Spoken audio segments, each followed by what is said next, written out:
Today's hearing comes at a crucial moment in this committee's investigation into the Biden administration's catastrophic withdrawal from Afghanistan. For months after President Biden announced the withdrawal, his senior military advisors and his own intelligence community repeatedly issued dire warnings about the damage this would create. At the same time, I, along with other Republican and Democrat members of Congress, urged President Biden to uphold the conditions of the Doha Agreement. And most importantly, we urged him to prepare for the eventual fallout of our withdrawal. He ignored us and all, including his own State Department personnel, who issued a dissent cable in July warning of the dire situation on the ground.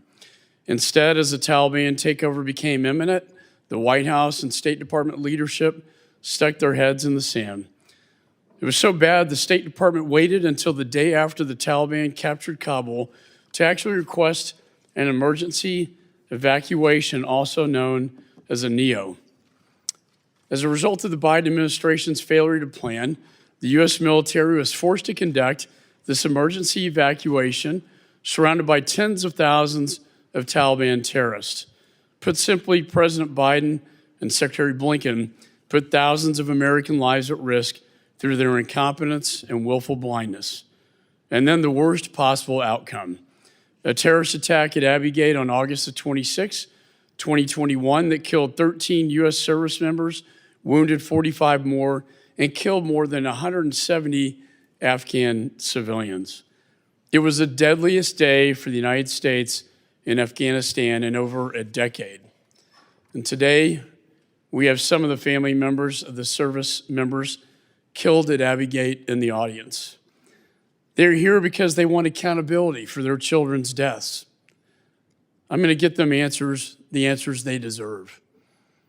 I anticipate my colleagues on the other side of the aisle will attempt to spin this disaster as all being President Trump's fault. They will claim the Doha Agreement forced President Biden to withdraw and that he had no choice. But this is false.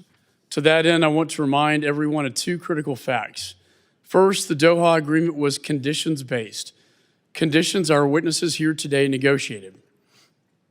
And as he can tell you, those conditions were not being met by the Taliban, and they are still not being met today.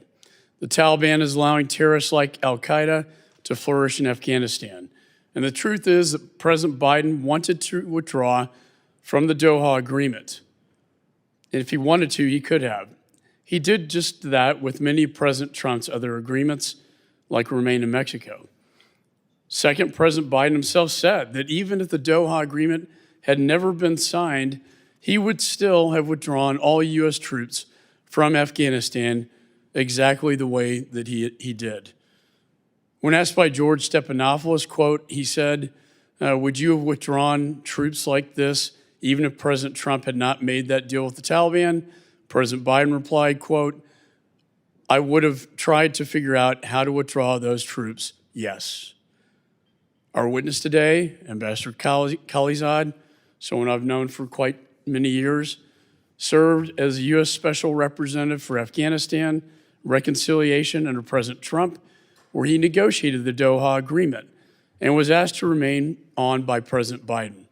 In November 2023, Ambassador Khalilzad appeared before the committee for a nearly 12-hour closed-door transcribed interview, and voluntarily, I might add, and we thank you for that. And in that interview, one thing was made clear. The core problem was not the Doha Agreement. It was a president who refused to enforce it. I want to thank our witness for being here today. Ambassador Khalilzad, I believe you have valuable information to share with this committee. And I know you've chosen to do so voluntarily, and I hope you do so with the same candor you showed in November. And I really admire you, sir. You're not forced to appear here. We could have done that. You're doing this as a patriot and an American, and someone who is in the middle of all this from the very beginning with so many facts to share with this committee. We thank you, sir, for being here today. With that, I recognize the ranking member, Mr. Meeks.